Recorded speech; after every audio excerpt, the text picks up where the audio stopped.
And you say Shy City, Shy City, Shy City. I'm coming home again.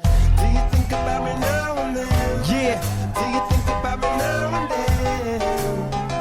'Cause I'm coming home again. I met this girl when I was 3 years old, and what I love most, she had so much soul. She said, excuse me, little homie, I know you don't know me, but my name is Wendy, and I like to blow trees, and from that point, I never blow her off.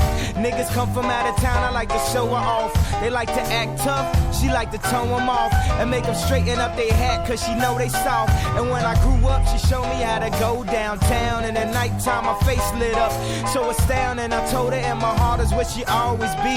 She never mess with entertainers, cause they always leave. She said it felt like they walked and drove on me. Knew I was gang affiliated, got on TV and told on me. I guess that's why last winter she got so cold on me. She said, yeah, keep making that platinum and gold for me. Do you think about me now and then? Do you think about me now and then? 'Cause I'm coming home again. Home again. Do you think about me now and then? Do you think about me now and then? Oh, now I'm coming home again. Maybe we could start again. But if you really cared for her, then you wouldn't have never hit the airport to follow your dreams. Sometimes I still talk to her, but when I talk to her, it always seems like she talking about me. She said you left your kids, and they just like you. They wanna rap and make soul beats just like you, but they just not you. And I just got through talking about what niggas trying to do, just not new. Now everybody got the game figured out all wrong. I guess you never know what you got till it's gone. I guess that's why I'm here and I can't come back home. And guess when I heard that, when I was back home. Every interview I'm representing you, making you proud. Reach for the stars, so if you fall you land on a cloud. Jump in the crowd, spark your lighters, wave them around. If you don't know by now, I'm talking about Chi-Town. Do you think about me now and then? Do you think about me now and then? 'Cause I'm coming home again. Home again. Maybe do you remember when fireworks at Lake Michigan? Oh, now I'm coming home again. Home again. Maybe do you remember when fireworks at Lake Michigan? Oh, now I'm coming home again. Maybe we could start again.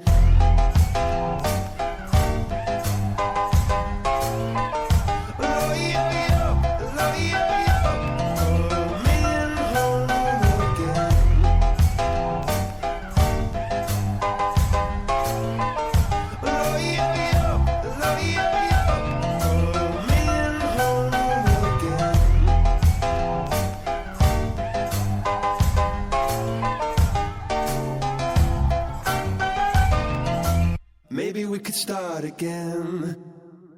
Hey, hello everybody. Welcome to the latest edition of Smell the Glove Live. That is a mixed double meeting, one for obviously Sean Maloney because you played at Chicago. Rev, you happy that I pulled out a little MLS reference for you? I'll take it. I'll take that one. Okay, good. Doing? Yeah, coming home, coming back, and also a little bit of a homecoming. Hopefully, as far as KT's, we'll call it KT's involved here. With hopefully that is a long-time relationship of being home, always coming home to play at Celtic Park. That being said, it's been a good week, fellas. Paul, you're there too, aren't you?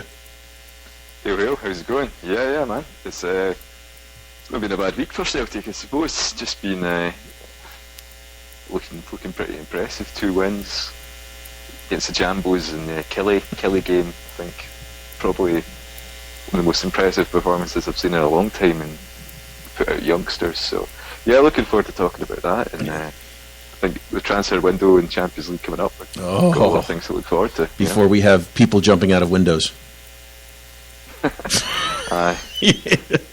Not a good thing. But anyway, so Tuesday was a good day. But Saturday was even better. Saturday was a good day. I love sticking one into the Jambos. That's a fun day. Paul, did you get to see that one? You get to see those goals? Aye, Justin no more. So what happened to us was for those of you who maybe follow us on Twitter, been trying to get more involved with the Montreal Celtic Sports Club, and got here to Montreal a year ago, and the Montreal Celtic Club, it's kind of had better days, to be honest with you. We were just kind of like, just a few of us in the back room of a French bistro called Le Cordon, where they put all the puggies. These VTM machines, they call them, The in Canada, puggies. are really popular. So these like semi-junkies like come in at 8 AM when the things start and start playing them because they're fucking addicted to gambling. So we're stuck in this room full of these fucking VTM machines watching the game, and it's in the middle of fucking nowhere, and it's, it's not the best place. It just doesn't have the atmosphere of like a pub. I mean, I went down to Jack Dempsey's there the other week when I was in New York visiting Red, and that's the type of place you want to be for a Celtic sports club. And the one in Toronto, downtown Toronto, at McVeigh's is fucking class. Jimmy runs the place. It's a legit Celtic bar. So we were looking for something like that, and got in touch with this bar, Hurley's. I went about Montreal wasting my time basically knocking on doors of Irish pubs, just being like, will you open up early for us? And this one bar, Hurley's, on Crescent Street, which is right downtown. It's the equivalent of like Sauchiehall Street or something like that. Guy's like, yeah, definitely, man, right up for that. I'll open up myself for you and everything. Like, it's all sorted, blah blah, and fucking hitting him up through the week, checking he's okay and everything. And he's like, yeah, no problems. Get there at 6:45 on Saturday morning, last Saturday. Cleaners are there, no one else is there. Cleaners refuse to let us in. They don't know anything about us coming in. Start phoning the guy doesn't pick up his phone. 7 o'clock comes. We've got, bear in mind, the older members of the CFC did not want to move, and I'm like this fucking asshole newcomer youngster trying to get them downtown and move into a new place. I take him to this place, and there was honestly, we had 12 of us sitting outside, which is a good turnout to start. And we're just like, fuck this. Guy was like, oh right, this girl was meant to come, Coach Siobhan, and she's not turned up, and total bullshit. It was just totally fucked up, the whole thing. Totally let us down, died on his arse. We had to get in cars and race to the west end of Montreal, to an area called Lachine. Just made it for 20 minutes and no more, and we just got Celtic TV set up to see but 2 seconds before the Griffiths goal went in. So we saw that. So Hurley's bar, downtown Toronto, you can go and fuck yourself, to be honest with you. Utter dicks, man. Utter dicks. Tell me how you really feel, Paul. Yeah, it was just such a disappointment, because there's a lot of guys who, the thing is, we need an area for downtown CFC, because some of the guys are just like, I want to be in the Celtic club, but I can't come all the way down to the West End to this middle of nowhere bar. I just literally cannot get there for 7 AM. So we found this place and thought it was legit, and packed up our stuff, moved it, boom, ready to roll, and they just absolutely dinged us. So yeah, pretty devastating, because it was going to look like a good season there. The whole thing it was a legit sports bar, totally Irish GAA, Irish rugby on the go, all that sort of thing. So it looked like an amazing setup, and they were just fucking time wasters. So pretty hard. Did you ever hear anything from them? Luckily, was that? Did you ever hear from them? I think Joe, one of our members, went back in to complain after a few pints, and then I don't think he really got anywhere with it. It was just a case of one of the bar staff was meant to sort it out. He totally fucked it up and hasn't been seen since. So yeah, total waste of time. So I don't know, man. Looks like we're back out at Le Cordon for the season, which is a bit of a drag, because to be honest with you, I don't even know how much I can make it myself to get out there. It's just in the middle of nowhere. It takes me maybe about the best part an hour and a half to get back to my house after with Montreal roadworks in winter, going through snow and snowstorms and blizzards and shit. What's snow? It's pretty hard. So exactly. Again, what is snow? What's snow? So anyway, back to the game. we were cheered up by the good performance by Celtic. It's a bit of a weird one not seeing 1-1-1 there, obviously, but I think we knew that was going to happen. And everybody said it was a sellout away from that, but it looked like there was gaps in the stadium going all the way around. Well, remember, sellout means they sold all the tickets. What's that? Sellout means they sold all the tickets. Doesn't mean they actually showed up. It doesn't mean everyone turned up. Yeah, exactly. I put a tweet out on Twitter, and it was like, what was the attendance? Someone's like 52,000, and then someone was like 58,000. So it's a bit of a difference, 6,000 people. So it'd be good to see that you'd be getting 55,000 folk in that, especially the Hearts. A season opener against Hearts should be jam-packed. Obviously they're missing about 1,000 people, but you should be looking for about 56,000 people for the... Fred, what did you make of it? I am definitely not in mid-season shape yet. Like these 7:30 kickoffs, they're brutal right now. I went to bed late, so I'm just like, oh yeah, no, it's just need a couple hours of sleep and I'll be fine. And I'm just like, oh god, I'm not used to this. It's like I set the alarm, because they said 7 o'clock is for the like the pregame for Flag Day and everything like that. So alarm went off. I'm just like, no, I'm hitting the snooze on this. And then just about like 7:30 rolls around, so I get up and I get the game on things on Sky or whatever. So I'm watching it there, and I'm like barely keeping awake and stuff. And I'm just like listening on my phone, and I can tell like, all right, like I stayed awake for like the penalty and stuff, and like the first 2 goals, and most of the first half, and then like halftime came, and I'm like, oh, I'll take a little break during halftime, and like next thing I realize it's already like 3-0 and stuff, and I'm just like, oh shit. And next thing I realize, and they're calling the end of the game. I'm just like, where did the time go? But yeah, so I definitely gotta get back in shape for this. You start practicing to get up with the crack of crack for games again. Yeah, no, I'm not used to it at all. But no, we definitely, it's Scott Sinclair against Hearts and Griffiths against Hearts, like probably our two Jambo killers. And they did what they do, and it's fucking awesome. I mean, they got a consolation goal at the end. That doesn't really count for anything. It would have been nice to get the clean sheet, just to kind of have that little notch on our belt. But who gives a shit? But no, great way to start the season. I like that it was Bruni that got to unfurl the flag. Sucked that 1-1-1 was empty, and I see that'll probably be empty for a couple more games to come. No, good way for the team to start the season for sure. Yeah, here's some stats for you, Paul. Sky has it as a total of 58,843 for attendance. 58,843. 58,000. Mm-hmm. Almost 59. 58,843. Yep. And that Goncalves goal was the first one that Hearts have scored against us, compared to us scoring 16 in a row. Wow. Hearts have been in pretty bad shape for a while. Didn't really expect much out of them on the basis of Ian Gathrow getting sacked early in the week. Mm-hmm. Quite impressed in the respects that they've been, it might just be paper talk, but names like Steve McLaren and Edgar Davids were getting named. I don't think Edgar Davids would do much for them, but if they got a manager of the quality of Steve McLaren, that's a coup at Hearts, because I know Steve McLaren's stock has fell, but as a wily old manager I know he didn't do much for England, but I don't think anyone else has either, and he won the Dutch League with an unfancied team, and he'd be a real coup. And I don't think the Hearts' squad's particularly bad, except for Kyle Laughingstock, who's just a fat hun. I mean, Andy Webster's a good football player for SPL standards. A couple of other guys in there that are just fairly decent SPFL players.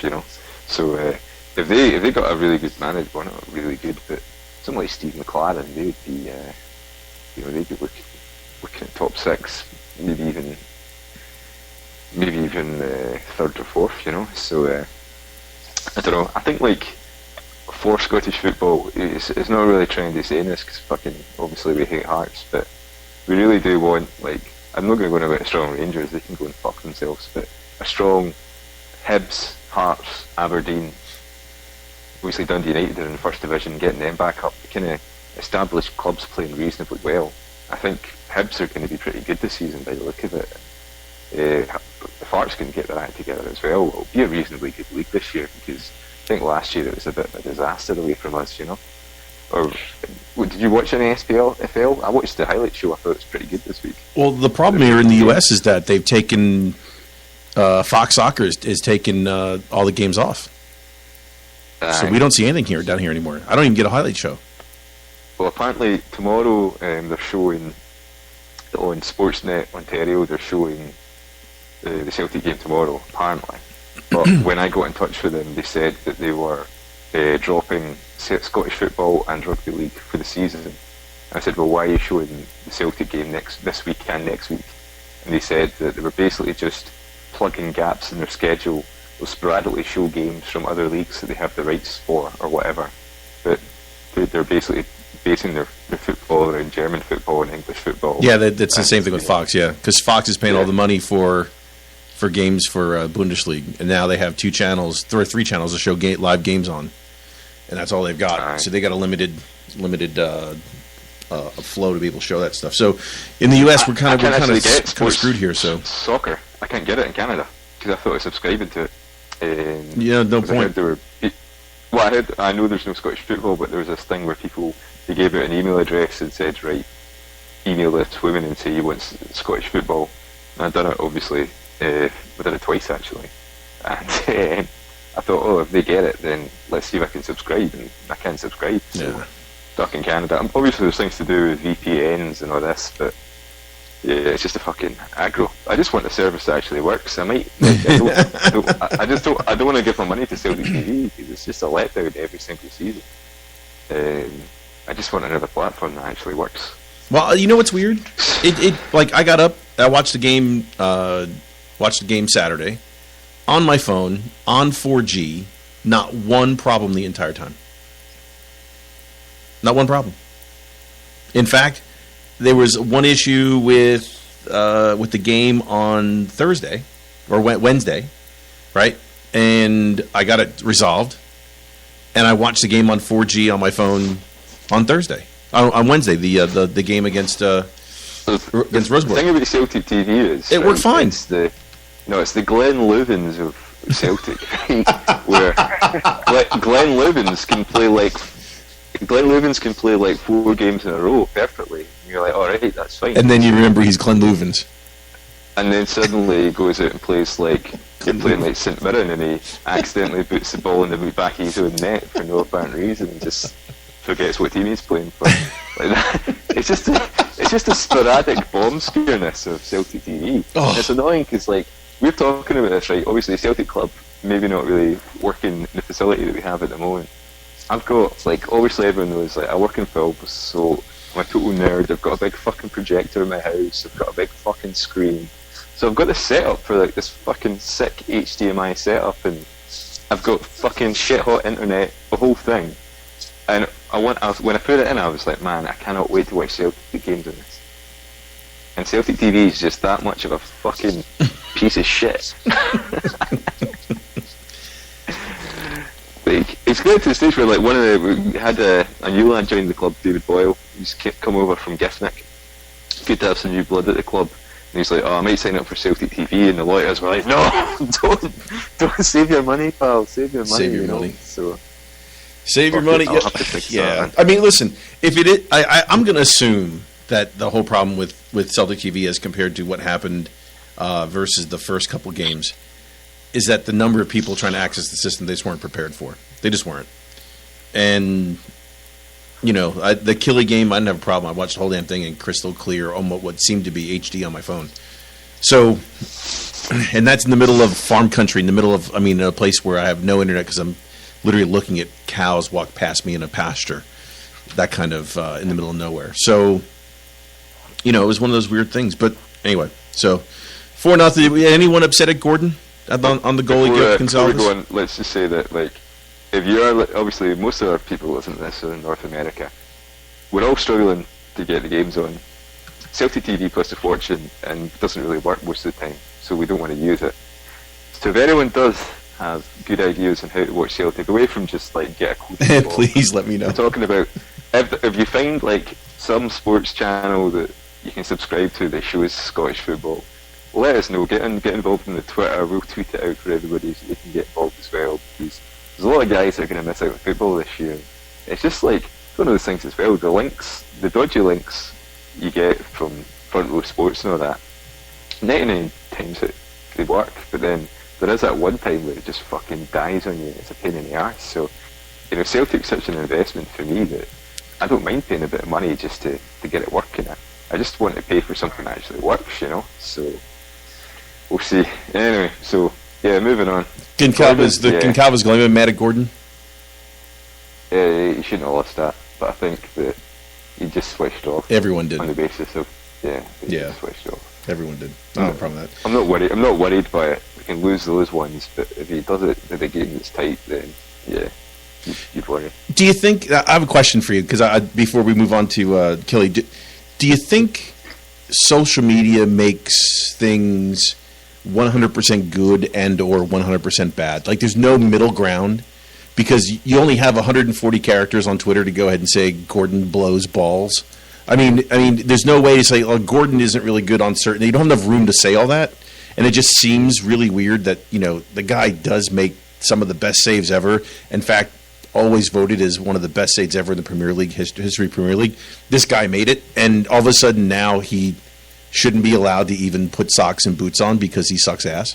Does anyone see the weirdness in that comment that he sucks and we should get rid of him? Yeah, that's a ridiculous statement, getting rid of Nick Gordon. One of the best goalkeepers I saw in the English Premier League was Schmeichel.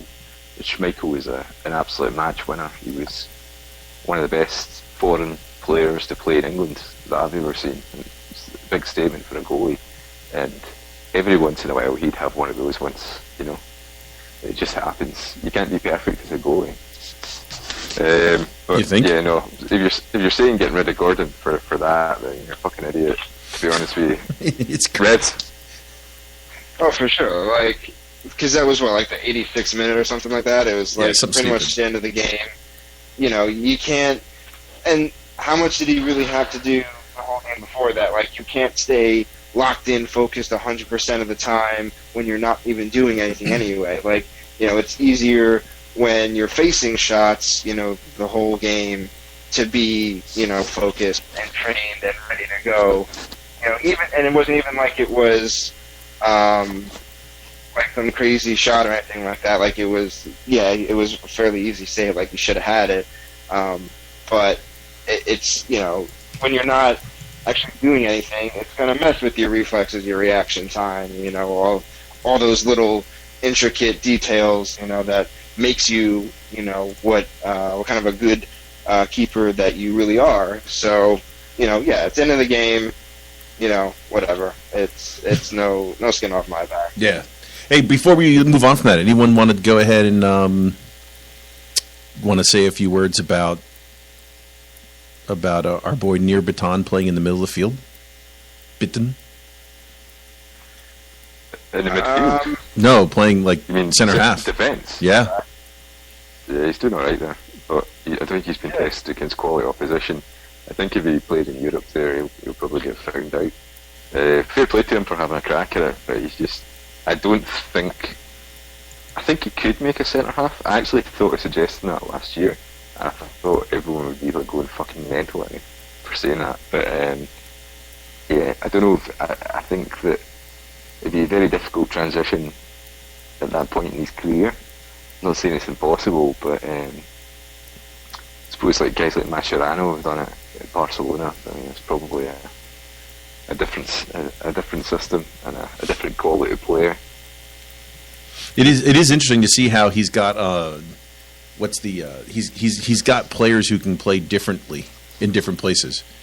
He's got McGregor who can play left back or left wing, things like that. He's got obviously KT from this week playing in the middle. Also, it's interesting that he's got that interchangeability.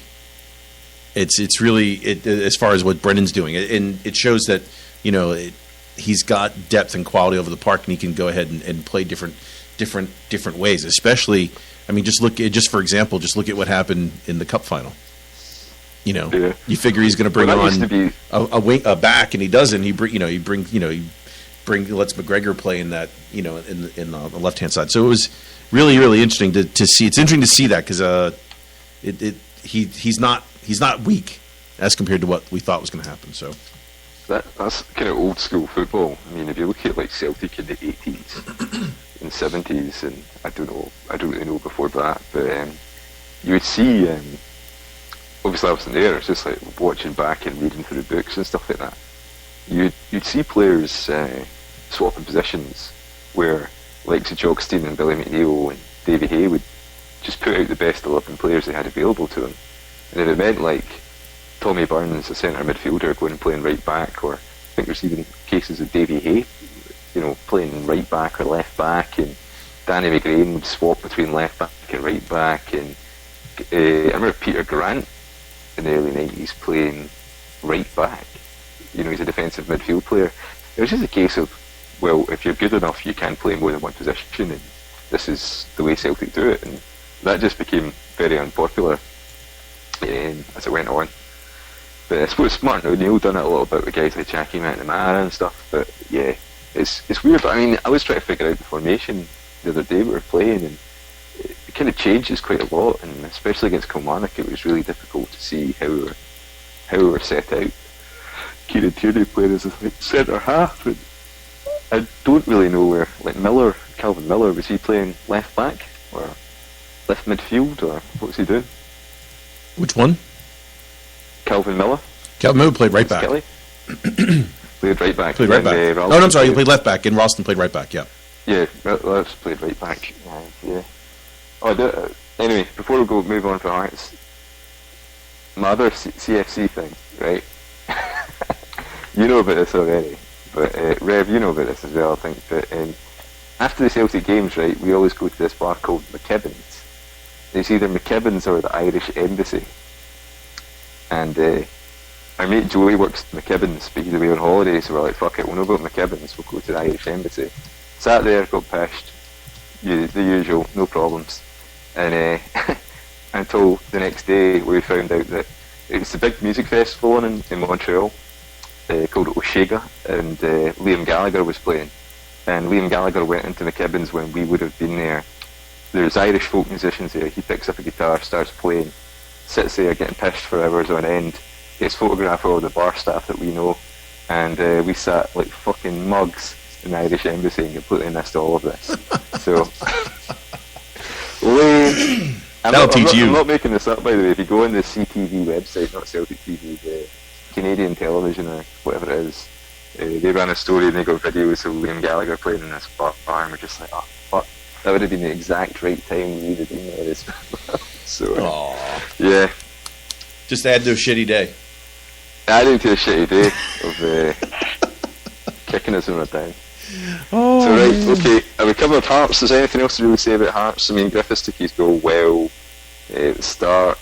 Goals.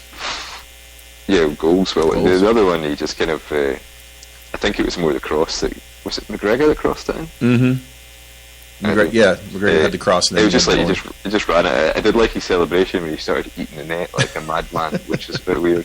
Yeah. So, right, so Hearts is really good. Kelly, Rev, were you happy to see the lineup with a lot of young guys in there? Somewhere. Yeah, it almost reminded me like an MLS Cup game where it's like they don't really take. Right, you've had enough. What do you think about it? There'll be no mention of MLS in this show. We already gave MLS one mention. Come on, you know what I mean? No, so like, but what I'm trying to compare it to is that like here I'm not like worried, because it's like with them it's like, oh, try out the youngsters, don't give a shit, just give them a game and whatever happens. With Celtic it's like we can put out our U23s or even 20s and just be like, yeah, they're pretty much going to be up to par to whatever first team we go against, really. I mean, we still had a bunch of starters, and all of our our other starters were on the bench, I guess, to come in and swoop to the rescue if needed. But no, nobody was needed like that. So it was good to see guys who you don't normally hear their names, even coming in as substitutes, let alone starters, till March, April, if that. Somewhere, Tommy Burns is smiling after that game. Oh, for sure. A lot of numbers in their academy 50s and players, 60s playing in that game. A lot of guys in there wearing numbers 50 and 60, 45, 60, 63, 67, that kind of stuff. That's that says a lot. I thought. So, Rev, were you worried when you saw that initial? No. Paul? It was just a matter of, was it going to be a close game and we needed to bring on one of our, usual first teamers come the 60th minute, or, was it going to be, this lineup throughout the game, just, because we get 2 goals, and that would be, would Gordon, be enough of a rock to keep out any chances, any shots on goal, and all we need to do is, get 1 or 2 in and then just ride it out. And obviously we got that, quick enough. They didn't even get a shot on goal. The entire game. But I'm saying, the game was over in 10 minutes? Yeah, exactly. I think it was weird is we obviously played so many youth team players, and the one youth team player that I think needed game time on the basis of our squad is Aitchison, I know he's only 17, so he's kind of young, but centre forward, we need to figure out if there's going to be a third man to back up Griffiths and Dembele, because right now we've got to wrap Griffiths and Cotton Will, because we just need another striker. So maybe he doesn't fancy Aitchison as a centre forward. Maybe he thinks he's like one of these white men, like the kind of Sinclair Forrest role, rather than through the middle. As mentioned before, I think it would be hard for a young guy just to go in and play centre forward by himself, because it can be, you got to have a big character to go up and lead the line on your own, So I would like to see him get game time. Can't really complain that he didn't on the basis of so many other guys getting a chance. Thought Ralston was fucking brilliant. Calvin Miller's quite good. He kind of tailed away towards the end, but I think the young lads who need to get fit. They really need to learn to play 90 minutes. His balls in the first half weren't that great. He kind of improved as he got on. He was taking the piss a little bit for a while, which was great as well. Ralston, I thought there was a little period where he looked quite quiet, and I went, maybe Ralston's not as good as people think he is. And then he just suddenly ran up the wing and took on about 3 players and made really intelligent pass just 2 seconds after me saying that. And it's amazing, I hope it keeps on going. I hope the bubble doesn't burst on these guys. Got really high hopes for Ralston here. He's the way the Celtic youth coaches are talking about him. He's meant to be absolutely exceptional. He is built like a brick shit house too. He is. He's a fucking big unit. He's a monster. Love it. It's for a right back. And the way that McGregor's playing at the moment, I've got to be said. See against Hearts, by the way. One thing we did not say. See if Cal McGregor's name was, see if that was a performance by an Italian guy we just bought, we'd be talking about how fucking amazing he is. But it's because he's a youth team player that we've seen, develop in half-bad games. People aren't raving about him. That looks like a £10 million football player, what we saw on Saturday against Hearts. He was absolutely exceptional. And I thought that during the game, and I thought, I'm probably just want him to be good. It's probably not as good as I think he is. So, your mates and you're kind of singing songs and stuff like that, you get carried away. And then on Monday morning, I sat and watched just a highlight on iPlayer, and again he looked fucking brilliant. He looked absolutely superb. But the way he kind of buzzes about the ball and moves and redistributes the ball out, and he's got some sting on him as well with that shot. That goal was superb. So McGregor's playing well. I don't think Forrest is as bad as people make out. I think he's doing all right. Exactly. I think he's had a fucking few good games. Again, people are out for him for no apparent reason. Because they think they're going to get better for what? for what we spent for whatever. You know what I mean? I think you look at McGregor and you look at Forrest, and are they the perfect player that you want to go into a season with because of what you see on TV? No, and if they weren't, they wouldn't be at Celtic. Let's just be honest. So you've got, academy-wise, you've got Calvin Miller looks all right. He could probably be... I don't think he is a left-back, though. Correct me if I'm wrong. Is he not a midfielder, normally? Yeah, that's correct. I think he's a midfielder, so he's going to struggle to get game time in midfield. Don't know if he wants to make the transition to a left-back, or they think that's possible. Obviously, we need a backup for Tierney at the minute. Then you've got Ralston at right-back, who I think this year you'd hope... I mean, my hope for the season is that over the course of the season, he becomes the backup and then gets some game time to Lustig. And then over the next year or so, we transition to Ralston being our full-time right back. Don't know if that'll work. Do you think that's do you think that's a bad omen for Gamboa? I don't think Gamboa was ever bought to be a full-time replacement. I think he was a bit of a stopgap. Mm-hmm. I think if you've got somebody they believe to be the pedigree of Ralston coming through, you can't stagnate the development of him. I think there's still a place for Gamboa, probably. At some point we're going to need some form. Maybe can he play left back? Don't know. But yeah, I don't think Gamboa is, again, don't think he's as bad as people make out. I think he's done alright for £1 million coming in as a backup player. So hope Ralston comes through. I'd like to see Miller come through. You've got McGregor in there already. You've got Forrest, who's a academy player. Tierney is obviously amazing. Then who else? What other academy players have we got? That's about it. No centre half still. Ayer played. Centre half. Ayer and He's Tierney played centre half. Yeah, Ayer we bought though. He's not an academy player. Mm-hmm. Yep. There you go. So. Yeah. So talk through the game. Obviously, probably one negative was Kayusi's injury. Yeah. Looked a bit of a sore one. What did you make of him before the injury happened? Between him, Paul, and Bendu, right? Kundai Bendu, is that his name? Right? Mm-hmm. Kundai? I thought Kawasi was good until he kind of went down. I thought Bendu was not as good. But it kind of looked weird. I didn't see anything that would make me think he hurt his knee.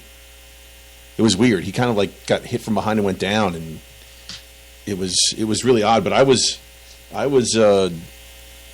thought he was he was fine. He's beginning to show what they saw in him before he came. So it's interesting because remember he came to Celtic with malaria. Was that right? Yeah. He showed up. Didn't know that. Yeah, he showed up with malaria. He passed the physical and did everything else and got malaria on his way back. I heard there was some illness, but I didn't know what it was. Yeah. There were problems with illness, Mm-hmm. plus his wife or someone couldn't come over. There's a lot of thing. But the news, apparently, I don't know, I'm just reading what Kerrydale Street are apparently saying is that, first off, they're putting posts up saying that he was out for the season, which is mental. Then they said it's not as bad as they first thought, and that apparently came from John Kennedy. So I don't know what that means. I'm pretty devastated because you're saying you thought he was alright. I thought he was absolutely exceptional. I thought he was just, see what this team's crying out for. I know people say, oh, that's what Brown already does, but the kind of defensive midfield player that wins the ball and it has huge amount of energy, strength, who chases and tracks back, tracks after the ball, wins the ball, retains possession, holds the ball and just distributes it out wide and can run a bit with it. What Wanyama basically was, and I think when in Cham came, people thought Cham was going to be the Wanyama type. I don't think that's the case. I think he's a kind of ball player, which is strange. He's actually more of a Xavi than a Wanyama. But obviously because he's like a guy of Ivory Coast descent and whatever, people are just going to make the link there. Oh, well, he's kind of a central midfield player like Wanyama. I just don't think he's that type of player. Do you think he's Armstrong style? In Cham? Yeah. No, I don't think he's as mobile as Armstrong. I think he he does kind of look like that again. They made comparisons with Yaya Toure. He kind of plays the ball like Yaya Toure, but I don't think he tackles as much. I don't think he's the Armstrong. I think he's the kind of puts his foot in the ball, looks up, makes a pass, and the BBC and their thing referred to him as a metronome, just like everything went through him, the heartbeat of the team and all that. And yeah, I thought Ncham looked really good, but Kouassi really excited me. So I was absolutely devastated when he went off in the stretcher, because I love that type of central midfield player. I think those central midfield players are great to watch. I think the team needs one, and especially if Brown's ever out, right. You just need that bite in the team. He looked like a direct replacement for Brown, and I just hope the boy's all right, because I was really, really, really excited when I watched him play. Really loved the way he played. Rev, am I going overboard, or what did you make of him?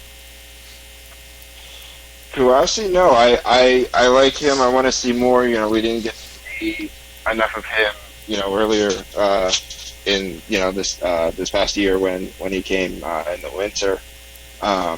So I want to see more of him, and I'm glad he's playing. I'm glad Ncham is playing, and that they're actually getting some time in. It looks like, they're since we actually paid money for them, and they're not, Osmonds or loans or anything like that. Like, they're actually, going to start playing these players that we're getting as transfers. So that's exciting to see. So yeah, hopefully he's not out for too long. And then some other points real quick, like Ralston. I forgot that he's a right back. Like, he was, he kept coming up the pitch and everything, like especially on the goal. I thought he was like playing right mid or somewhere in the midfield and stuff. I was like, oh yeah, no, he's a right back, and he's up front scoring goal. And then with McGregor, I think he's going to have like a breakout season this year. I'm not making any like crazy prediction like that, some like soothsayer shit, but I think it looks like it's going to be pretty obvious he's going to have maybe like an Armstrong kind of not transition, but just like that strong of a year. Like, he's going to be that, like this year's Armstrong. You know what I mean? How long is Got which? Got it. Sorry. Jogger and Yaldi, you sell Armstrong, keep McGregor as a direct replacement. Do you see what came out today? What? Apparently, Southampton is going to bid $3 million for Stuart Armstrong. Oh yeah, $3 million. Fuck off. Like, there's no point. There's no point. Celtic might as well just do like what they've done with other players. Or be like, all right, you want to leave, you want more money, then put them on a better deal than sell them like next Christmas. If it doesn't really work out, letting a player of that quality go for £3 million is an absolute joke. It's a really stupid move. Really bad management. What's annoying to me is that there's apparently guys booing Armstrong at the Celtic game the other day because he's not signed a new contract and all this crap. A lot of it's to do with, like, I think it's the personality players have and what people make of them. Where, see if Armstrong had spent the last 2 years kissing the badge and spoken a really working class Glaswegian accent, I think he would be the darling of the Celtic support, but he's not. He's this really quite posh, smart, intelligent guy who's studying for a legal degree, and people are a little bit suspicious of that in a football player, and they're like, oh, he thinks he's too good, and oh, he's wanting to go to the Premiership for more money and all this crap. Well, quite a lot of players are like that, and see if you had the season that Armstrong just had, you wouldn't be taking any old contract for Celtic. You'd be like fucking deserving it, because he was absolutely exceptional last season. He was bloody brilliant, man. Really good player. So, like, we're not going to re-sign him for buttons. We're not obviously just going to hand him 30 grand a week either. It's going to really take time to really adjust to get a proper contract in for him with the right money that he'll agree to, because he's going to have options elsewhere, and we're probably going to have to pay above the odds, because we know he's in the last year of his coming into the last year of his contract, and people like Southampton are sniffing about. But he's a quality player, and you can't let quality players go for either £3 million or leaving to go out of contract either. No, because you're going to lose him for less than that, like you did for Ledley. You've got to re-sign the guy. Yeah. You've got to give him a new contract, even if you re-sign him and then sell him at Christmas. But Paul, let me ask you this. Let me put it this way. I agree with you that he's got to get re-signed. He's a different player than what he was before. The issue that people don't realize is that you only paid $1.5 million for him, right? And he's going to get X amount of dollars a week or X amount of pounds per week.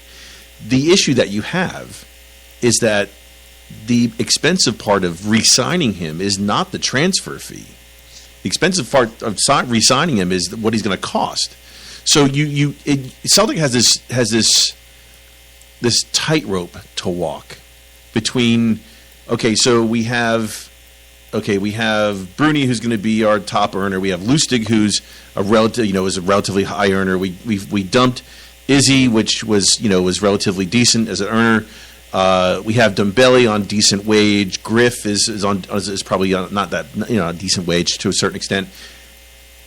You have these other players in here that you need to go ahead and start bringing in, and if you want to get a Paddy Roberts, right? You want to bring someone like that in. It's not the transfer fee. The $8 or $10 million is not the issue. It's the $1 million a year that you have to pay to keep the guy there. And I think that's really where the issue is with looking forward into what's going to happen with Astana. Do we sign someone? Do we not sign someone? Do we get Paddy? Do we not get Paddy? I think you have to really look at what Brendan's done with Stewart almost as like a free transfer, because that is not the same player that Ronnie brought in. No. You know what I mean? He's developed so much.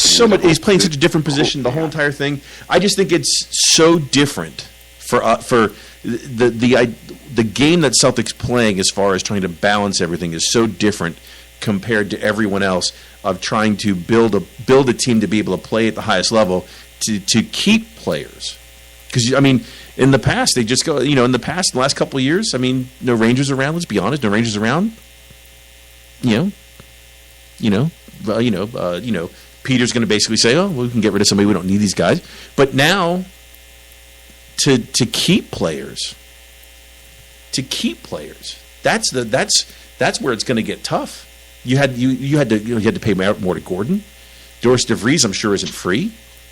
So all these things that you have going on here, it just goes to show you that this is really, really a building thing.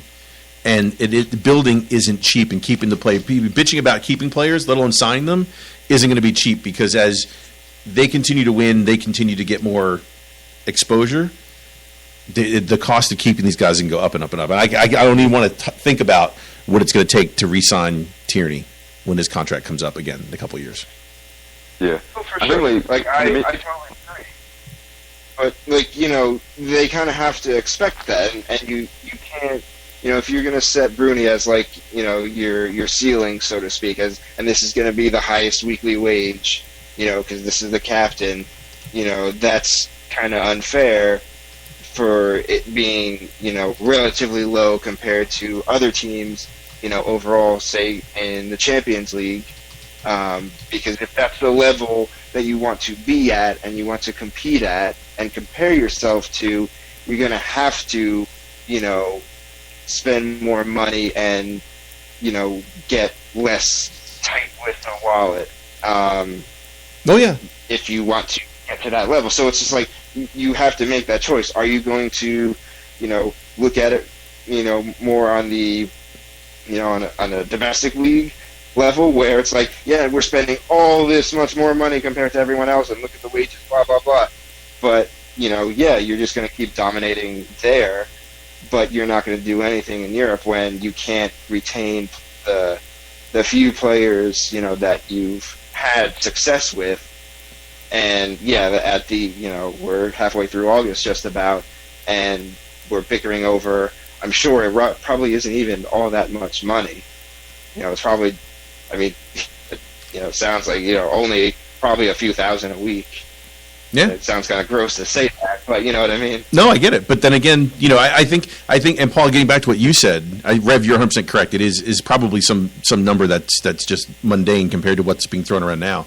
But I think what the club's trying to get versus what's going on, if I look at what Paul's saying is, if a guy had a Glaswegian accent and he was from here, he'd be the darling. And I think if that were the case, the club would probably be looking for what we call in the U.S. a hometown discount. Yeah. Well, Which he's not going to give one because he's not a badge kisser. Yeah, I think, like, to be honest with you, my statement on that is that the guys booing him need to get a life. Yes. Right? Because if he was like kissing the badge, had not the ability, just the personality of Tierney, of like born and raised, died in a Wales, Celtic guy and all that, the guys booing him and saying sign a new contract would, in the exact same scenario, would be booing the board, being like, why is he not getting a new deal? Celtic need to stump up the cash and all this. So just fucking calm down with all that nonsense. the only right, there's two things I want to say about this, right, re-signing. Firstly, there's a log jam in midfield at the moment, central midfield players coming out of ears. What's good about it, and compared to, like, people were talking about the Strachan era of having all these midfielders, but the problem is with the Strachan era was none of them were actually any good, whereas we've got 6 which are very good now. 6 central midfield players that look alright. Before you even talk about Ben Ayew, we'll get back to him in a minute. I think he'll need to just go out on loan, because actually we'll just talk about him now. He looked pretty lost out there. He was trying to pull off really stupid tricks, trying to force it, and it just looked a bit daft. Yep. I think that he's a raw talent. I think he needs to go on loan for a season. I think go into a team in the top half of the SPL, maybe even out to like a St Johnstone or something like that. Probably good for the guy. Let him learn the position, develop after we've had him train with us for a little bit. So maybe the end of the transfer window, pop him out on loan. That'd be quite good. So you've got 6 players, and the 6 players I'd say would be your Encham and Brown, who you'd probably have to say would be your starters on the basis of what you've paid for them, him being the club captain. Then you've got either Rogic or Armstrong in the front row, and then you've got the backups of Kayuse and McGregor, and the other 2 kind of like sitting positions. So that's six really good players. Now the problem with this is that if you kept Armstrong, then you're keeping other guys at the team. You could live without him. You could just take £3 million just now and just be happy with that. Truth is, you need to re-sign him, and if you want to sell him at Christmas, you'll make more money out of him. You'll just get a much better deal, or even next summer. Keep him for the season, keep him while it happens. Also, you cannot expect Brown to be operating at the same level he's been operating at last season. Year. Yep. Yeah, he's got about another year left in him to play at this level. Then he's going to go downhill. We need to transition to life without Bruni. So I think this is when the likes of Kayuse coming in to replace him. Great, that's another position. Bruni will go soon. Then if guys get injured, it's there's so much possibilities in this season. I think having 6 good midfielders is a bit much, but I just think letting someone go just because they want a bit more money is ridiculous when they've had the season like Armstrong had. And he's going to get better. Oh, he's going to get better. He's going to get better. I know that. Give him the money, he's going to get better. Anyway. He's a different type of player to the guys as well. And a lot of the guys at the Celtic club I'm at, they go on about Rogic. I think Rogic is fantastic, but I honestly would start with Armstrong ahead of Rogic. I think he's a better player overall. It's probably very unpopular saying that. I think he is. Now, before we end on the Kelly thing, was very unlucky last year with injury. Oh, okay. Before we end the Kelly thing, anyone want more than 5 only because it was Lee McCulloch as the coach? Fucking Dauber. Fucking hate him. Elbows McCulloch. Elbows. Anyway, so before we go to that, just to finish up on the Kelly thing, give me. So John Yaldi, you giving Armstrong a new deal? Yaldi, totally give him a new deal. Give him what he wants. It's not my money. Fuck it. Right. And I pay for Celtic TV. Give him to him. For sure. Yeah. Yeah. Keep in mind that we're talking about obviously going to the Champions League and all that, and we'll talk about Mr. Roberts later on. But we spent a bit of money on Encham. Spent a bit of money on who else did we buy? Don't know. We paid for Benyu, right? Like 4.5. No, Benyu was a free transfer. Was he? Aye. It was, if anything, they would have given him a development fee. But yeah, so we've made one big transfer, like 4.5 for a jam was a good chunk of change, but we made all the money for the Champions League last year, plus we posted record profits. And from the look of it, we're only buying one major investment this summer, and if we buy Roberts, that's two. So if we buy two, there's still money left to give Armstrong. And And don't forget, we got Van Dijk money incoming probably. Probably as well. So yeah, that's another one. So the concept that we don't have the money to give Armstrong is ridiculous. And Armstrong could probably walk into most English football teams right now, maybe away from top six. I think a team like Southampton would do very well at, So just give him the money. If we keep him for another season and sell him, great. But no, you've got to give him the money now. Keep him. Right, what's next up? What are we talking about now? On the piggyback on the Killy things, Chris Sutton made a comment. I just want to get your Jagan or Yaldi opinion on this. He said that the Celtic Academy has been a letdown so far. Well, overall, and from the beginning of time to now, yes, or from like under Martin O'Neill and all that, and there was always players where you got told this is the next guy, he's going to be amazing, and just nothing would happen to them. So I'm almost like, I'm 32, and this is the first time in my lifetime that we've actually started producing players of any merit consistently. Because the guys were producing in the early 90s, like Simon Donleys and that, they weren't very good football players. Not really. I mean, Celtic was just bad at the time. I mean, thinking in my lifetime who we've brought through, we've got McGeary, Maloney, John Kennedy, David Marshall, the goalkeeper, Stephen McManus, who did captain Celtic. I think he was a particularly good football player, and Mark Birchall, who was effectively a backup striker who got sold and didn't really make it and didn't really have much of a career after we sold him. So yeah, that's about it. I mean, a handful of football players in 32 years is pretty poor, to be honest with you. So I think he's probably right in saying it has been a failure up until this point. Yeah, I'm with you there. The money that Celtic have invested in that youth academy, we should be producing players. We should have 6 youth team players in our squad. So it still bemuses me we can't produce a centre half and we can't produce a centre forward. It's exclusively wingers and midfielders and wing backs.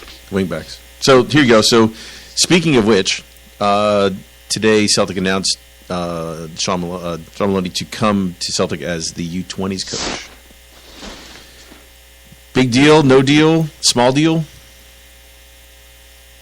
I like it. I'm happy for him. Oh, by the way, before we go into Maloney, Tierney's goal. Oh, yeah, okay, sorry. Oh, yeah. Worldy. Goal of the season. Worldy. Goal. Absolutely worldy. It's ridiculous. How on earth did he score that? 40 fucking yards. It was rising when it was going in the net. It wasn't even dipping. Unbelievable. The best was Broadfoot's look at him. Did you see that angle? Tierney's not for sale, but you can put another 0 in the end of his value now. You see Broadfoot's face? Yeah, that was brilliant. He's like, what the fuck was that all about? That was great. I snapped that from Celtic TV, that angle. I'll tweet that out later. That was really good. Have you seen the that Aussie guy? It's like Bogan Aussie commentaries, where it's like basically the equivalent of an Australian Ned that commentates on sport, and he done that for the Tierney goal. And he was like, I've never been hit that hard. Something's never been hit that hard since I asked Liam Gallagher for an autograph and said, "Are you Ronan Keating?" or something like that. It's quite funny. But it's a worldie, man. It's like, like I can't imagine that without being played over and over again on sports networks all over the world. It was just, you just don't see goals like that. And from a 19-year-old or 20-year-old boy as well. Fuck's sake, unreal. Alright, anyway, to Maloney, what'd you make it, Red? I like it. It gives him a nod back to, the club, keeps him involved. Hopefully, he can, give back to Celtic and everything for, what he's done. I just laughed when I saw it, just for the fact that this is essentially what his like fourth time returning to Celtic in some capacity now. Yeah, do you think maybe one of the reasons they picked him is like he's a Celtic player that has went away to England and done okay, but really his best times were at Celtic. So these under-20 players who, like, when Chelsea come champing their door, and they must look at him and be like, you know what, I should stay at Celtic. But people on Kerrydale Street were a bit mixed on it, and a lot of people really hated Sean Maloney for years and years and years, and he used to get stick for pretty much fuck all reason. And again, probably because he didn't kiss the badge enough, you know, and he wasn't from Glasgow. The one thing I've never done is people kept on bringing up the free kick he took in Seville, and I've never watched the highlights of the Seville game back again.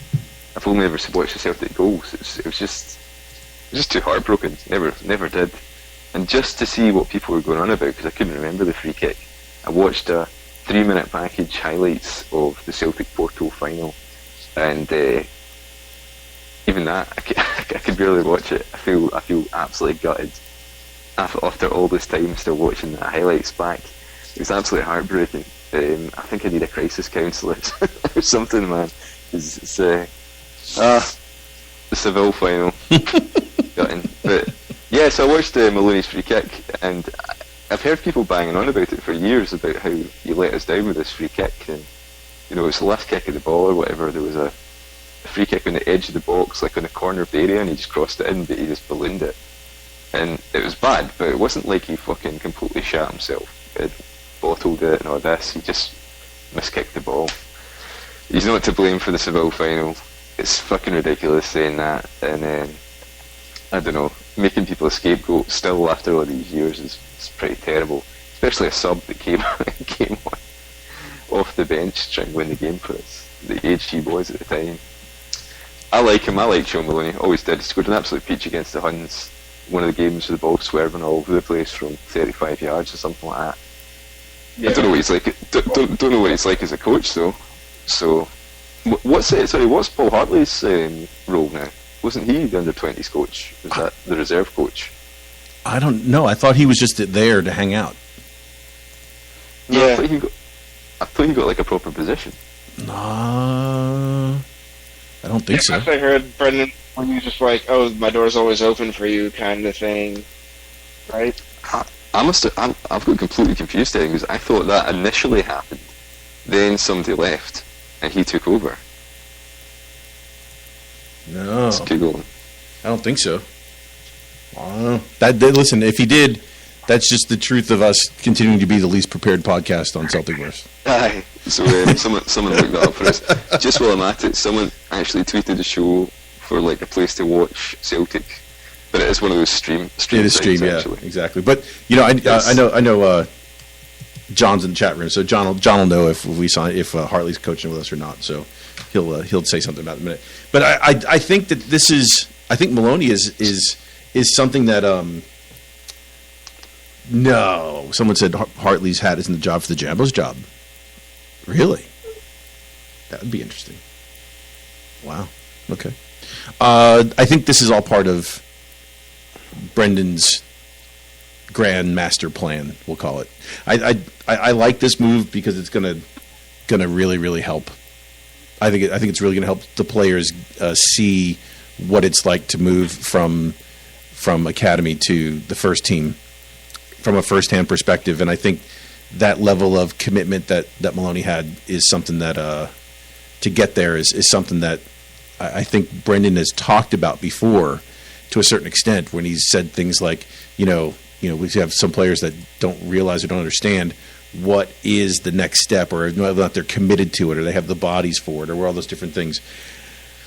I think this is part of his master plan, and I think if you piggyback this with what you saw on Tuesday, the rest of the league and the rest of Scotland has to be looking down the barrel of a fucking loaded, 44 cal. They have to be looking at this going, oh my God. So I think the move is great. I think it's going to be awesome for him. It's a chance for him to learn. There's really nothing lost other than player development. So, great place for him to start. U20s, not necessarily the second team, but U20s. So I think it's a good thing. But, Rev? If at the very least he can stop little Dembele from going to, EPL or Chelsea, like the rumor was. I don't know how strong of a rumor, but rumor nonetheless. Then that's job well done right there. If he just does that. Yeah, you saw that, right? Yeah, I saw that. It was that wants to happen too. But don't you think, just not to jump off Moni, but don't you really think that the Dembele kid has to look and see what happened with what was the kid's name before him? Islam Feruz. Yeah, Feruz. Yeah, he's got to look at that and go, I'd be crazy to fucking leave. I think though that nowadays that there's just been oversaturation of the English market that we're kind of we're kind of winning from. Is the downfall of the money in the English Premier League is that obviously the inflated wages and we struggle to compete. The good point is that like English players and Scottish players are struggling to find clubs down there because they can go out and buy crazy money for like Brazilians and Italians and Spanish players and all this. Even teams like Brighton just went out and spent 15 to 18 million pounds on a player today. Some Argentinian or something like that. It's mental. So if you look at it, like you're going to go down and you're going to really struggle unless you are legit proper fucking shit hot. If you're like 17, 18 years old, you're better going to Celtic, learning how to play football and going down there at 22. I mean, if you look at America, I mean, you guys don't go to Major League Baseball, NCAA American football. These guys go and learn their trade at a lower level first and play like full seasons at a lower level rather than going to sit on the bench. You don't come out of high school and go to like the New York Giants and play quarterback. You have to go through the college system and develop your game, and it produces a better athlete because they're playing at a competitive level because of that. And it's a lesser level, yes. I mean, NCAA is obviously, football is obviously way below NFL standards, and some of those guys don't become professional players, obviously. But and I was going to say, even after like your top like 5 rounds, or not even 5, I mean, your top 3 rounds of draft picks don't even turn out to be good. Get a pro contract players. For that matter, yeah. Exactly. Yeah. So like the likes of them, like you've seen Islam Feruz went down there and dying his arse at Chelsea and all that, and you're like, fucking hell, you're so much better being in Celtic.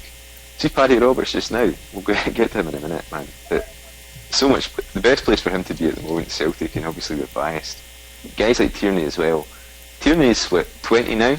Think it this way. If he stays for 4 years, he stays to help Celtic win 10 in a row.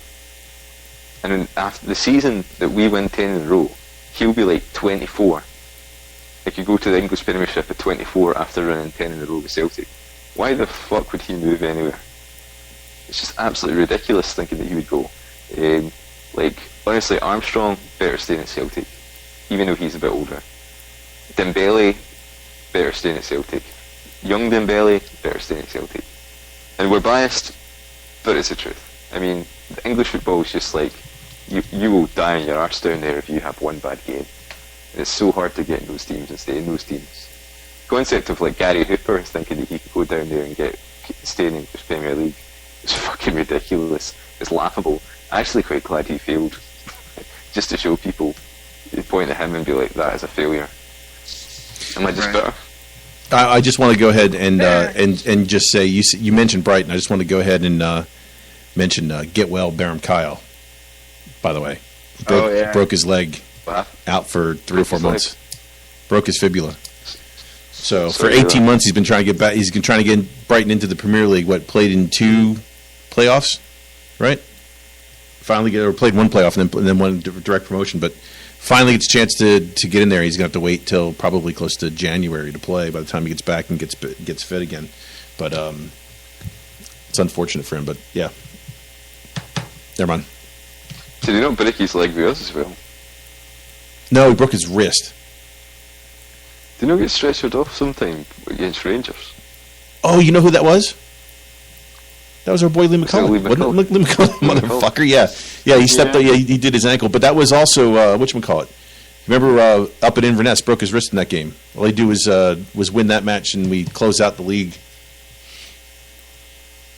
Oh, let's not talk about that. Yeah. Anyway, so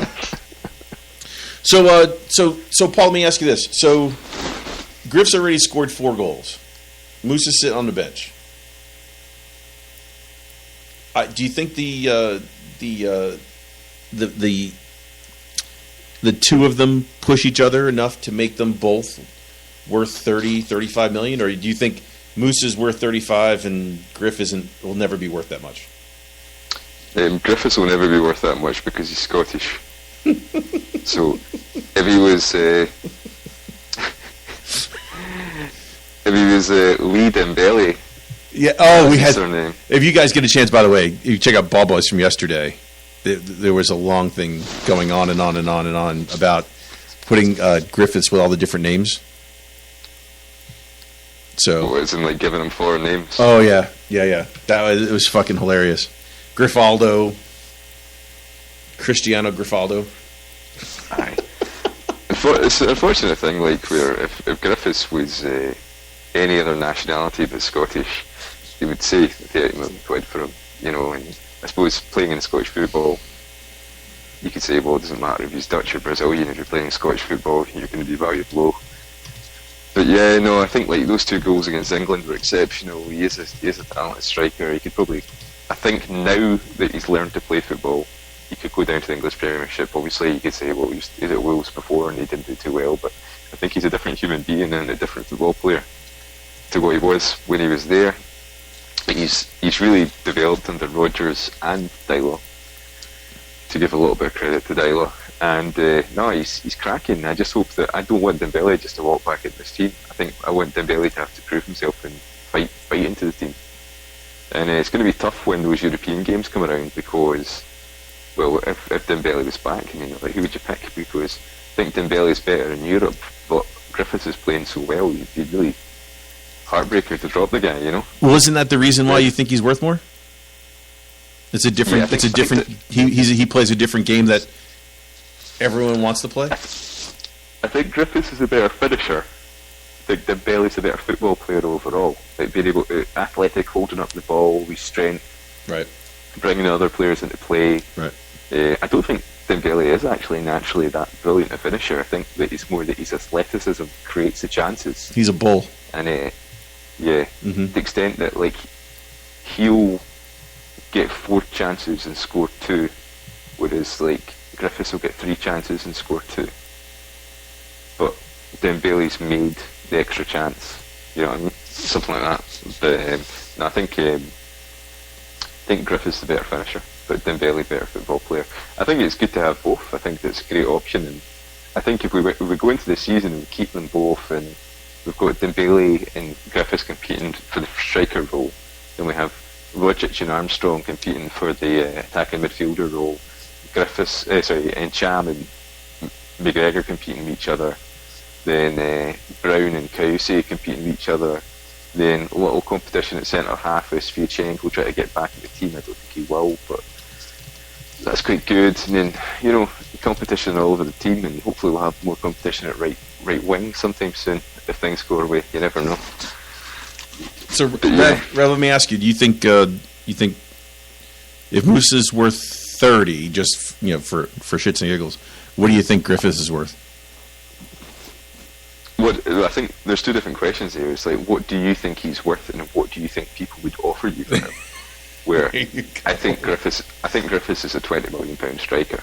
What do you think? What do you think you get for him? We'd get offered about £4 million for him. I think we get offered $4 million for him. Wow. Max. Rev, $4 million. I think we might get a little more than that. I was going to say jog on to $4 million, don't you? Not. Oh, I'd say jog on as well. There's no fucking chance I'd be selling Griffiths. Exactly. Oh yeah, no, I'm not saying I would accept that or I would let him go. I'm trying to think how much because we were talking about what's his name, Snodgrass in the winter, and he went for a little over 10, I think.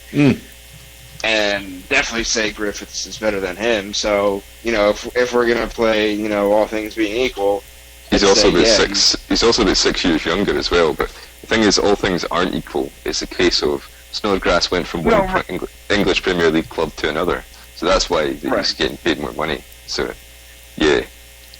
But if we're gonna say like that, like I would say, it should be at least 12 or 14.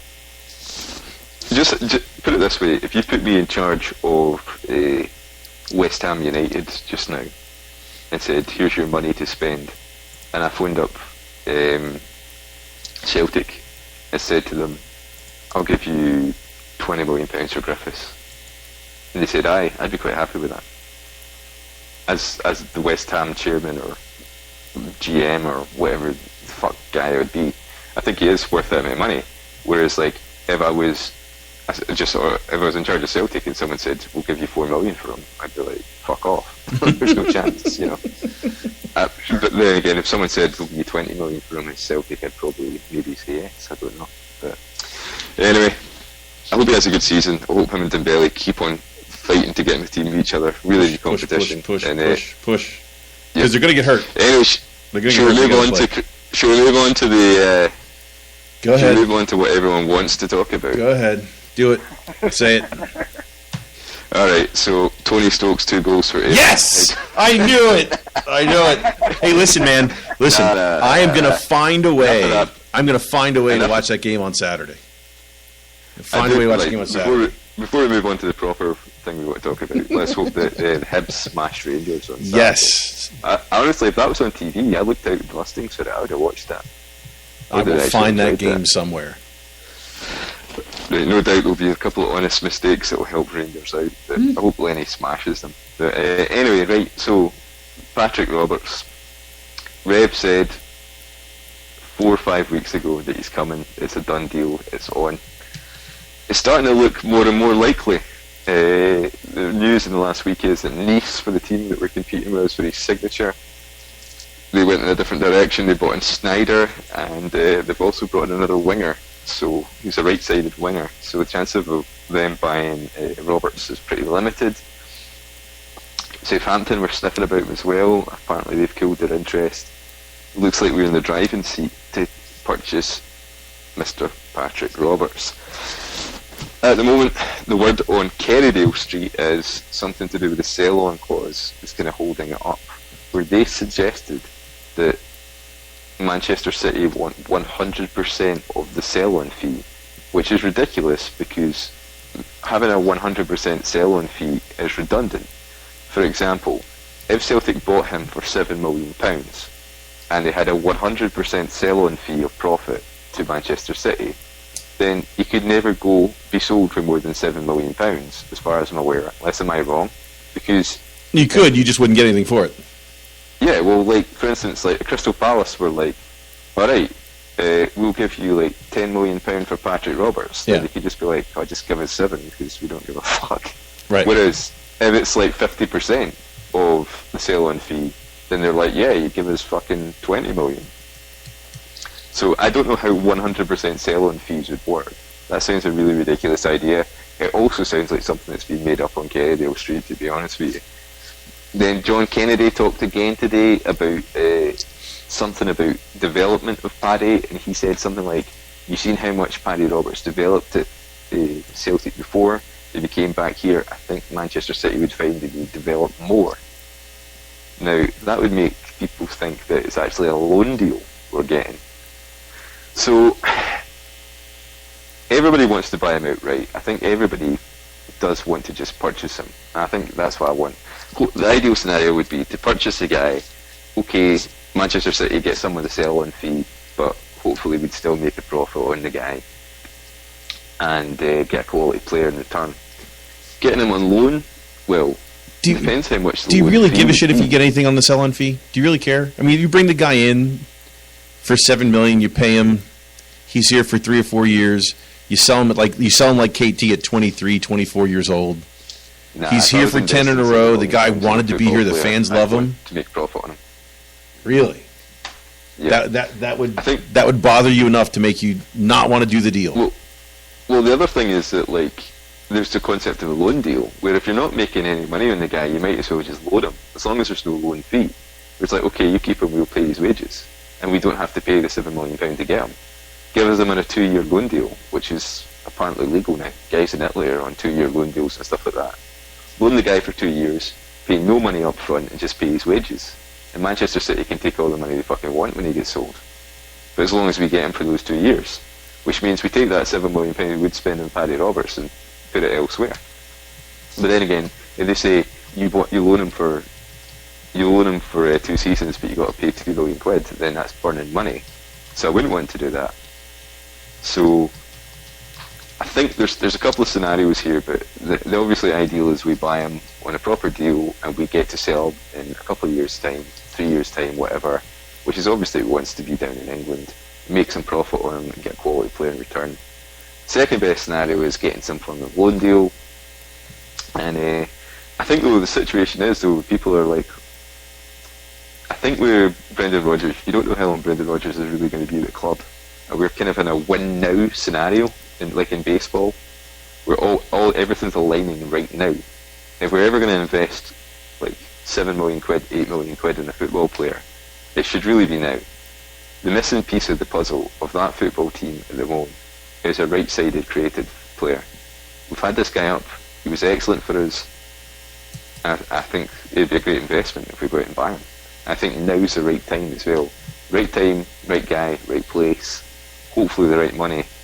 I mean, are we potentially jumping the gun, Rev? I mean, like, I think one of the accusations about Roberts is that he can't really defend. So if we're playing in Europe against, say, a Barcelona, Real Madrid, against a Chelsea or a, whoever, one of the top teams, would you not want a player that would be able to track back a bit more? Should we not be taking that £8 million and trying to find a guy that can play both ways a bit more, or do we just hope that Paddy can develop as a player to kind of be a more two-way player? I say we, take what we can get, and that's not me just, willing, and for him to come and just say, that's it, and wanting it that badly and forcing it to happen. I say, yeah, because he is that young.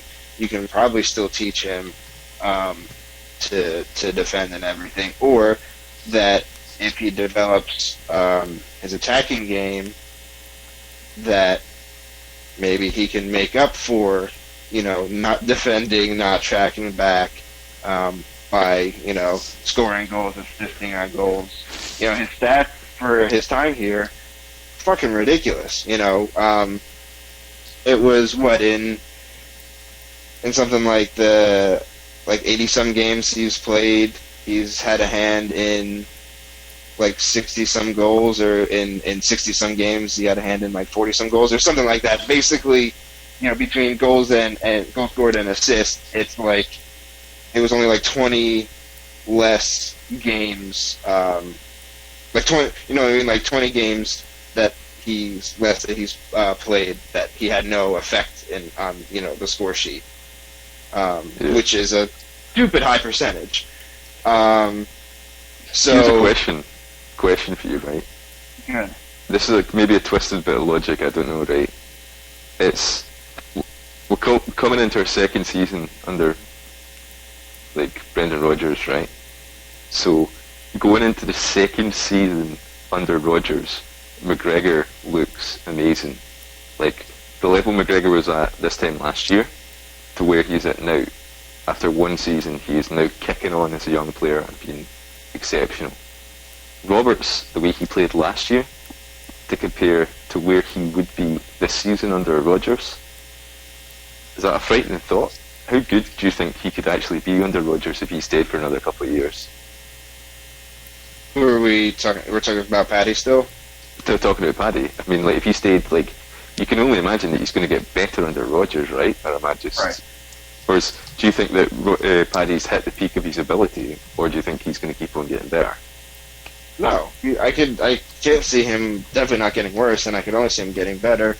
I mean, as it stands, right, even if he's plateaued, I still think he's he's a great player. He can walk into, obviously our team and thus most other teams in England for that matter.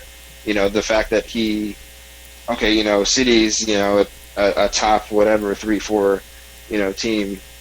So yeah, he obviously struggled there. He couldn't get more than not even a full hour in preseason. In just substitutions. So that's just not going to be a fit for him right now. And like you were saying, the 100% sell-on clause, that does sound either made up or just utterly ridiculous because whatever they if that's real, hypothetically, let's say it is, like I don't know where they can come up with a percentage like that because if they paid $12 million from Fulham for him, they haven't done shit with him. We've done everything basically for his development. So how can they say everything, after, whatever you pay, like we want 100% for what? What did you do to earn this? You've done nothing.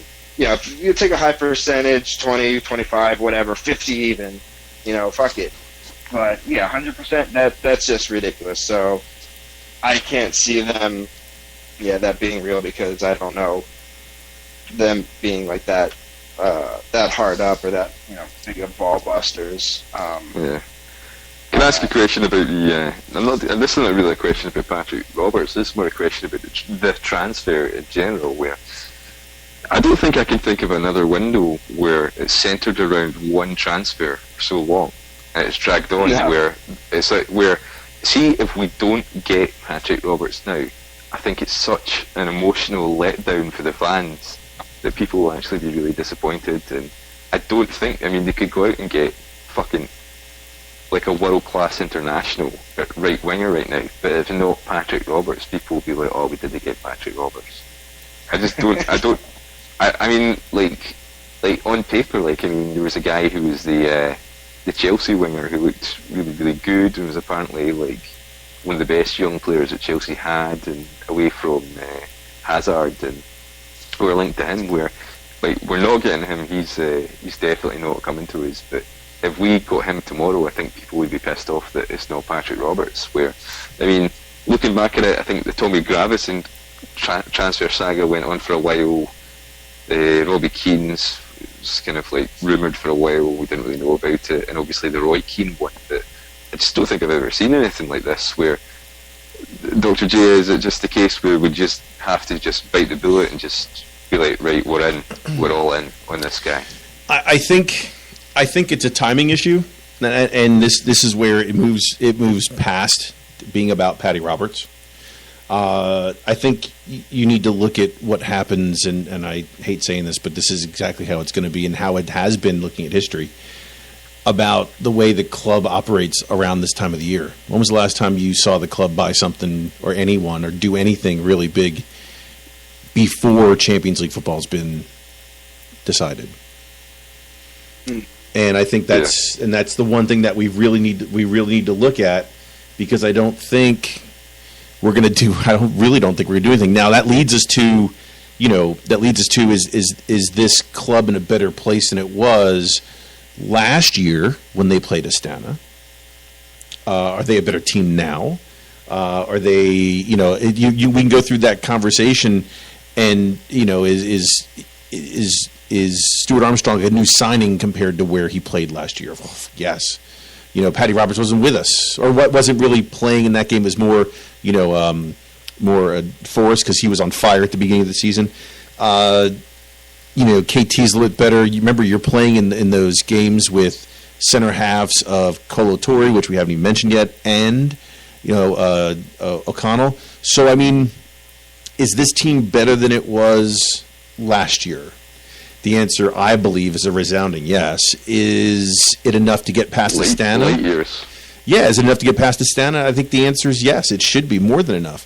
The question really is not. I don't think it's really about Patty. I think it's about whether or not it's something that something the club's going to do before they get Champions League football. I think we will get him. I think it'll be afterwards, and I think that's what's going to happen. Another point, talking about the money and everything and whatnot, he's going to be one of the most popular shirt sales for however long he's here. And I wouldn't even be surprised if there's already people who got jerseys with his name on it this year already. Be it 7 or 27 or whatever. I guarantee that's happened. I've got to say that I think that players and shirt sales, I just don't believe that Celtic fans buy jerseys just for the sake of having Roberts or Dembele or whatever on the back. I think in America, where guys, like the NFL jerseys are all the same, and then you buy the jersey because of the player, and then the player leaves the team, you buy a new one. That's just the way it works. You're buying the product of the player. Whereas I think Celtic fans really just buy the Celtic shirt because they like Celtic and they like the shirt. And then they'll get the name printed on the back if they want, which is only really a new thing. It's only been in the last 10, 15 years. Do you think KT's the ultimate mix of that, though? Where he is, where he's from, one of us. What do you mean? I mean, do you think Tierney getting a jersey with Tierney 63 on it? Do you think it's? I think that's the perfect mix. Aye, but I'm saying that I don't think that Celtic fans will buy jerseys just on the basis of having a name in the back. If Celtic. Oh yes. I agree. Yes, correct. See if Ronaldo signed for Manchester United tomorrow, I think that there'd be tons of these glory boy soccer wankers that will go out and buy a Ronaldo 7 because they're Ronaldo Manchester fans. United shirt. Because they're buying the product of Ronaldo and they are soccer consumers, whereas Celtic fans are Celtic fans. I don't think that the sale of the Celtic home jersey or away jersey will really deviate that much if we have an amazing player coming in or not. Because most people buy the shirts blank anyway, and then I got the shirt blank, and maybe if Roberts or someone that I really like signed to the club, I would maybe get it printed in the back, probably just for a laugh more than anything. You know what I mean? I really don't think it would change that much. But I think you're right. I think that if Roberts did sign, especially with the number 7 in the back, I think it would be the most popular jersey to have at Celtic. I don't think it would put record sales of the Celtic jersey. I think the record sales of the Celtic jersey will happen because the away shirt's very, very cool, and the home shirt's obviously a very nice one that commemorates Lisbon. So, but that's that. I don't mean I know what you mean. Everyone who everyone's gonna have a Messi jersey, little kids and stuff like that, and trying to be trendy. No, I get that, but I mean this year, because the jerseys are good looking and popular, and they're the 50th anniversary. So people who are already going to buy a jersey, that kind of thing. It's for a couple, quid more, I'll just get it customized, and hey, why not? That kind of thing. If I had to pick, I'll go with Patty, and then, or I don't know, I get just about every jersey every, couple years. So I'm sure there's plenty of people too. Maybe that is that disconnect, that more American versus European thing, where not everybody likes every jersey. And I just do it, for the last few years now. I figured that I might as well just get it customized. If I'm spending almost $100, just spend a couple more to get it customized. I've never had a Celtic player in the back of my shirt, ever. No. Never, not even Larsson. Never had it. I maybe do it more now than before because I think in North America it's more of a thing.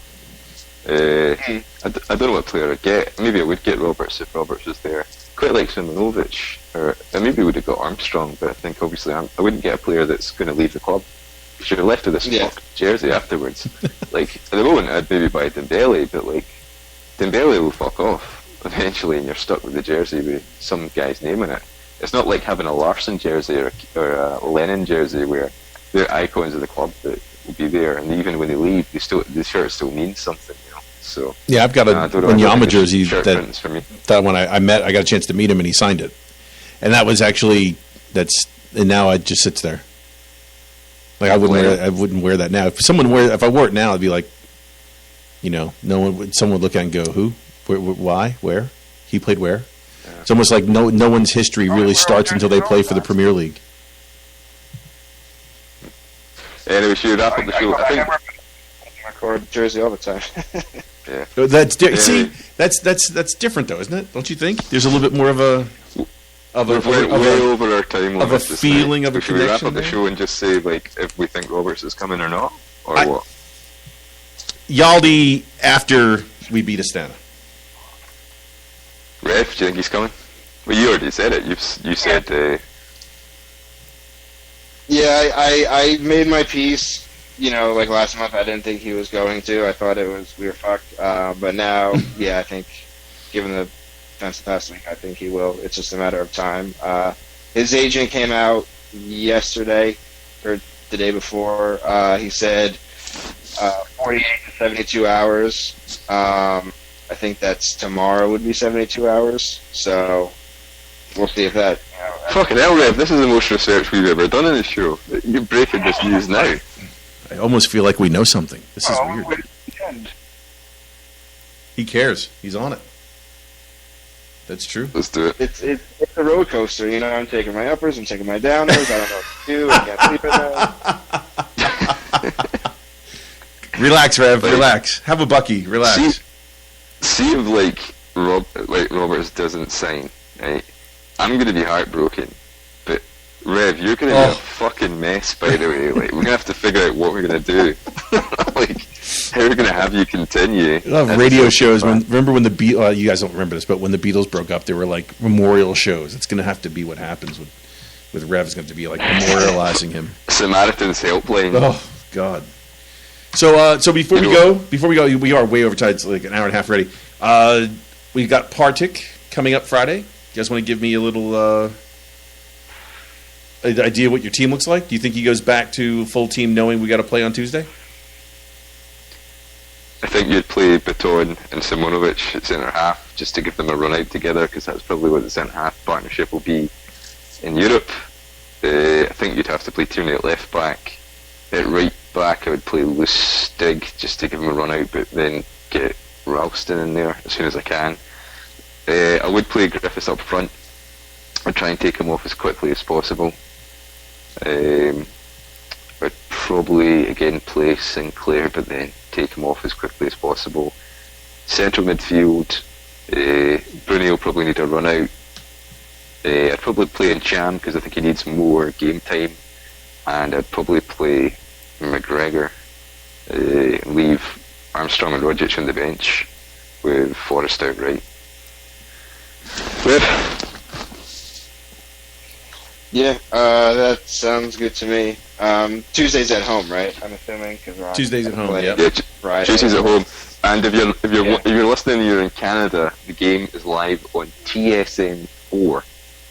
If you want to watch it. Yeah. If you're in the US, basically go fuck yourself because the game's not on anywhere. All right. So. Right, Trips. Hail, hail. Oh, I'm not the. Whoa. You can go. Wait a second. Wait. I still have one more thing to do. We forgot one thing. We forgot to mention Philly before we go. Yeah. All right. It's happening. It's happening? The Philly failure. You guys don't know what we're talking about. Well, you should by now, to be honest with you. Every year, the Philly boys have been having a bit of a shindig down in Philadelphia at the Plowing Stars, run by the Plough Boys, Big Joe and Joe behind the bar, and Seamus Cummins.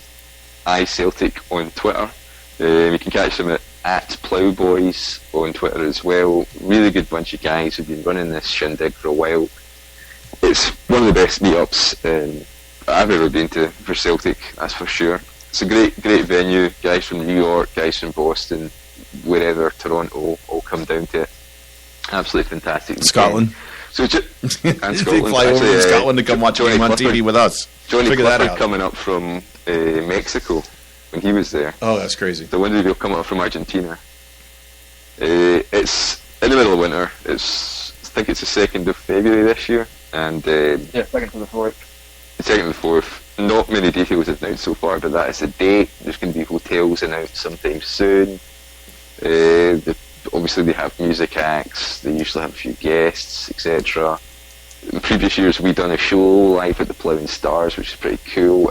We haven't even spoke about this together yet, but I'll try and get down, but obviously my work is sometimes quite difficult. Yeah, I'd love to be there. I think a couple of guys from Montreal are very interested in going down. And it's a great weekend. I'm really glad they've got it together.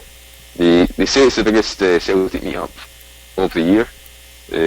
Just remember the Celtic convention is actually in Toronto next year as well, next summer, so go to both. But yeah, definitely check out the Fela. The Fela, good. Yep. I mean, it's interesting because you meet a bunch of people and you end up becoming friends with people. It makes Twitter a lot more friendly. We'll put it that way. Yeah, it's good to put names to faces. It is. Like, it is. It's a lot more fun. Me and you met at the first Fela. So we met you the first Fela as well. Yeah. So it goes to show. And Chris and Doc, everybody, pretty much, I think. Yeah, before that happened, it was just really this kind of strange online community where nobody really knew each other. And there's some guys would go to the convention and some guys wouldn't. And I think that really cemented it, where, the whole idea to begin with was that me and Deco wanted to go down on a road trip. And then the Plough Boys just took it as a launch pad and really made it into this huge event, which is amazing. I just can't believe the work they've put in over the years to make it happen. And we had sponsorship by Magners. They have, even the Smell the Glove show, we sponsored it at one stage, didn't we? And mad stuff going on, great bands when they go. We did a show. It's nuts. We did. The live Jerry, Big G from Solid Dreams did a show that night. Yep, last time. Yep, exactly. Good stuff. You meet some crazy people. You meet friends. From all over the place. I've got people that I've met that I still chat with. And every time I'm in Philadelphia, that ends up, the Plough Stars has ended up becoming my local. You go there and hang out with John Joe, and usually Sean will show up, and other people will show up, and it's a good time, man. It's a great thing to go to. I've got to get to a convention. I'll probably end up going to Toronto, only because you'll be in Toronto. I'll probably end up going to Toronto. First off, yes, you are going to Toronto. That is happening. Rev, yes, you are going to Toronto. Kokanee Gold. The year after is in Vegas again, which is the worst kept secret in Celtic history. But just throwing this out there, is in Vegas.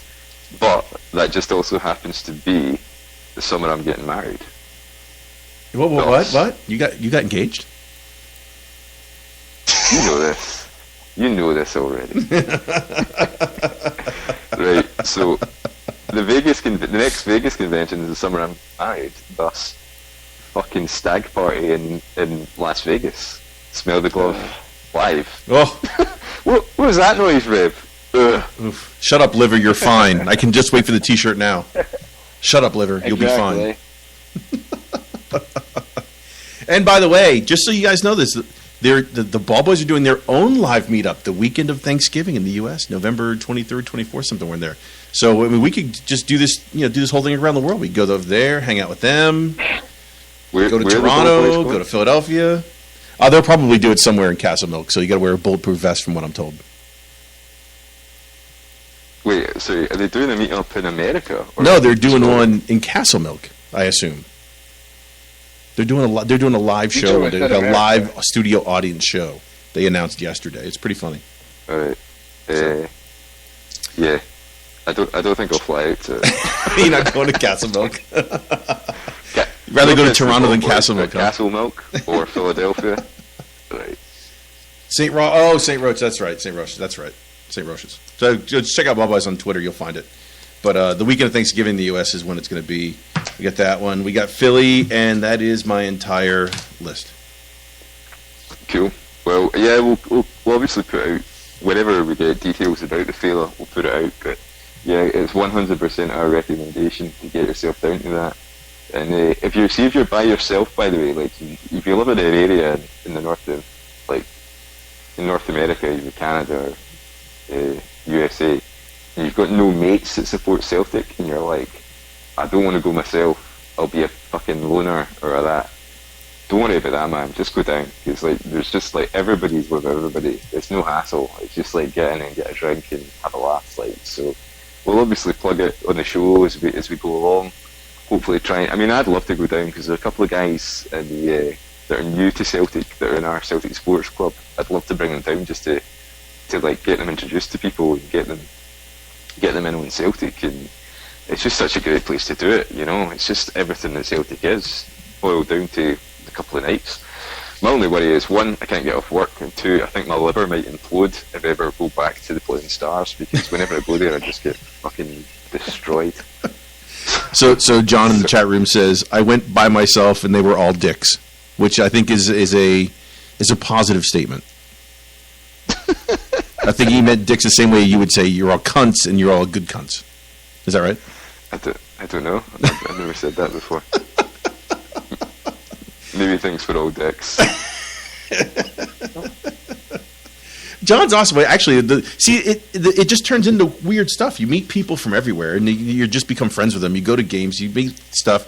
I was in Chicago, and he came up from Chicago, up in Chicago. We went out, had drinks, got thrown out of a bar, singing songs in an Irish bar, dropped a beer, we got kicked out. It was a good time. It's good stuff. I don't think I've ever actually been drinking with either of you two, but we haven't been thrown out of somewhere at some point for something. We got thrown to the bar across from the Plow the first night. We got thrown out of the Plow. Yeah. Oh, yes, we got thrown out of the Plow because it was time the cops made us go. That's correct. Cops made us go? Yes, because it was like 400 o'clock in the morning. It was time to go. All right, yeah. The next night, I literally got thrown out. So, yeah. Aye. It's probably for my best interest, to be honest with you. But, aye, fuck it. Anyway, Rev? Right, troops. Anything else you want to add?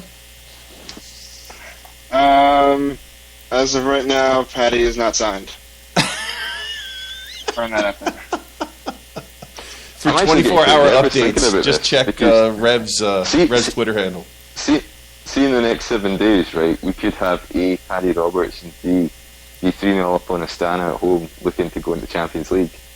Or B, imagine this time next week how we'll feel if it was a 2-2 draw or 1-0 to Astana at Celtic Park and Roberts hasn't signed. I can hear bodies dropping from the tenements in Glasgow right now. Tenements in Glasgow, just fucking people throwing themselves directly through glass windows.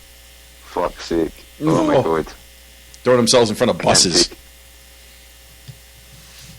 Was that just Rev throwing himself in front of a bus? Because I know that would probably not. That would be him throwing himself. It's good to stage where, like, I've never seen fan power so much of everybody uniting to try and sign one player in my life. I'm surprised someone hasn't started like a Kickstarter campaign. Where, like, everybody throw in a tenner and we'll buy Paddy Roberts. We'll buy Paddy Roberts. You see someone offered him free milkshakes for life. So yeah. The best joke I saw, which has been recycled about 10 times, was the Tierney's rumour. Tierney's Maw spotted in IKEA buying bunk beds, something like that. Well, that's quite funny. So made me laugh. That's a good one. That is a good one. Right, troops. All right, boys. Keep the faith. Yes. Paddy Roberts, it's on next week. We'll have him live on the show. That's one way to start rumors. I'll go with a 4-8. By the way, before we go, I'll go with a 4-0 thrashing of Partick, and then a 2-0 win at home against Astana. Anyone want to comment on that? I'll take 2-0 against Partick, or 3-0 against Partick, 2-0 against Astana. I'll take 4-1 versus Partick and a 2-0 versus Astana. Yeah, I'm with you. Yep, I think that's what we'll see. All right, everybody. Hail, hail. Have a great day. And, boys, take care. We'll talk to you soon. Later. Oh, by the way, and Chuck your law for Chris, because we missed him tonight.